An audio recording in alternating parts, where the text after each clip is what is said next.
აი უბრალოდ გული მომდის სოფლის მეურნეობას ხელი შეწყობა. აბა ეს ხელი შეწყობა მითხრა ხა თუ რაღაცას ტყუილს ვამბობ მითხრან მაშინ და თუ საიდანღაც უკანონო შეძენილი მაქვს თუ ჩემი წვალებდა და შრომით არა მაქვს შეძენილი. ამ ვიდეოში მოკლედ გიყვებით როგორ ჩამოართვალ სახელმწიფო მიწა ფერმერებს 1 კვადრატული მეტრი 30 თეთრად. აუ ეგ მასხარა დაგდება იმაზე უფრო გული მომდის. არ დავთანხმდი ისევ წართმამეთქი დაიქვიას ის მაინც მეცოდინება რომ მართობთ ამ ადგილებს. აქვე გაიგებთ რატომ უწევთ ყაზბეგელ მეცხვარეებს წარმატებული საქმის მიტოვება, რომელსაც მათი ოჯახები საუკუნეზე მეტია მისდევენ. ამით დამთავრდა ყაზბეგის მეცხვარეობა. დაგვამთავრეს, კი არ დამთავრდა, დაგვამთავრეს ამ გზით. ჟურნალისტური გამოძიების სრული ვერსია წაიკითხეთ ვებგვერდზე რადიო თავისუფლება G.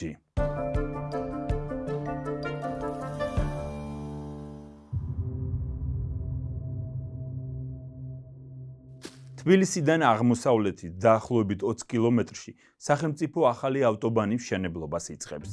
4 ზოლი 61 კილომეტრიანი ახალი გზა, რომელიც იაღლუჯის საძოვრებზე გაივლის, საქართველოს აზერბაიჯანთან და სომხეთთან სწრაფი მაგისტრალით დააკავშირებს.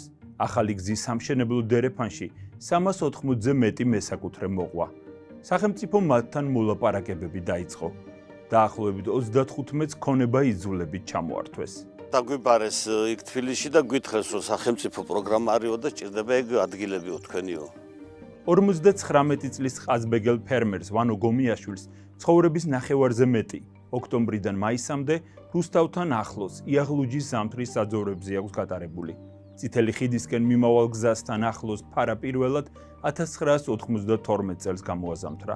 ახლა სამოაშთან ერთად 1400-მდე ცხვარს, 150-მდე ძროხასა და ცხენს უვლის. ასეულობით ჰექტარი მიწა ჯერიჯარით აიღო. ფერმა ააშენა. სახელმწიფოსგან მიწა 17 წლის წინ შეისყიდა.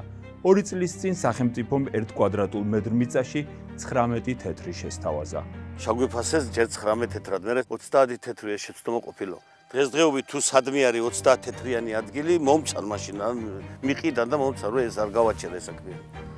მეურნეობის გაფართოება თუ უნდა, ეს გაფართოება არის კაცო. გომიაშვილს 9 ჰექტარი ჩამოართვეს. მას და კიდევ 2 მეზობელს დაახლოებით 15 ჰექტრიან ნაკვეთებში კვადრატულში 30 თეთრი გადაუხადეს. დარჩენილი საძოვრები ისე გაუყვეს, ავტობანის აშენების შემდეგ საკუთრებაში დარჩენილი მიწები მეცხვარეობისა და მესაქონლეობისთვის გამოუსადეგარი ხდება. სახელმწიფო სჭირდება, კი ბატონო, ჩვენ არა ვარ წინააღმდეგი, რომ სახელმწიფო სჭირდება შემოველოს, ვაფშე ისე მივცე, მაგრამ ეს 30 თეთრი საიდანღა დაადგინეს, რა არის ეს 30 თეთრი? კაი, მაგას თავიდანებე 30 თეთრს თავიდანებე, ნაკვეთს შუაზე მიყოფენ, მე მეორე მხარეს როგორ მივიდე? საიდან უნდა მივიდე? ცენტრალურ გზას ხوار გადაახდება ის ძროხა 14 მეტრიან გზას. ფეხით რაღაცა ნამაიან მივალ, ან იქედან მივალ, ან რუსთავიდან, მაგრამ სხვა საიდან გავა. აი მაგას ვთხოვთ. რომ გაკეთდეს ეგრე, რომ ნახევარი ნაკვეთი არ დარჩეს იქით, ნახევარი აქეთ. მისასვლელი ხო უნდა გქონდეს. თუ ვერ მივედი, უსარგებლოა თავისთავად. მეცხვარეები ითხოვდნენ, რომ თანხის ნაცვლად მიწა ჩაენაცვლებინათ. მათი ნაკვეთების გასწვრივ არსებული სახელმწიფო მიწებით. ვანო გომიაშვილმა სახელმწიფოსგან ჩანაცვლებაზე წერილობითი უარი მიიღო. უარი უთხრეს ნაკვეთებს შორის გამავალ ავტობანზე საქონლის გადასაყვანის მოწყობაზეც. არავის შუაში არ არის ჩემი საზღვარო მთავრდება, მე არის სახელმწიფო. მე ვუთხარ მონაცვლეობა გამიკეთეთ, არც თქვენი თანხამი და მე რაღაც ინტერესები არ მაქვს. ამის ის უფლება არ აგოქო. ეს საგზაო იმიდან იძახიან, რომ ჩვენ სახელმწიფოსაგან გვაქვს აღებული, ჩვენ ვერაფრის ის არ აგოქო. ვერც მომატებაო, ვერ ზაკლებაო, ვერც გასასვლელებს გაკეთებაო. პროექტი რაც არისო, იმას ვერ შევცვლითო რა და თან ესენი რო გავაკეთო, ძვირი გვიჯდებაო და მე უნდა დამაქციონ და მე ალბათ ძალიან ცოტა დამიჯდა. გომიაშვილის სახელმწიფო სასამართლოში ედავება. გზების დეპარტამენტის წარმომადგენელმა მოსამართლეს დაუდასტურა, რომ ვანო გომიაშვილის ნაკვეთში გადასასვლელის მოწყობა პროექტით არ იგეგმება.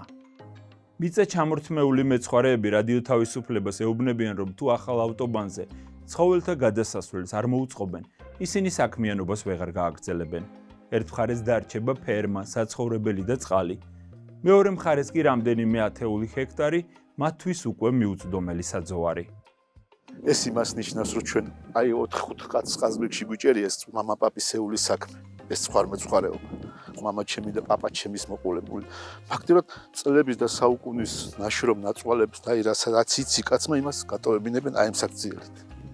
და მივდივართ აქედან წავალთ. დამთავრდა ჩვენი ხარმეცხვარეობა, 3 ფერმა всё გაუქმდა, იმიტომ რომ ნახევარი იქით რჩება, რაღაც გინდა.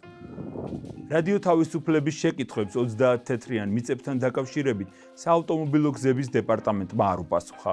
მეორე წერილის გაგზავნა გთხოვეს, რომელზე პასუხსაც ვრცლად სტატიაში გაეცნობით.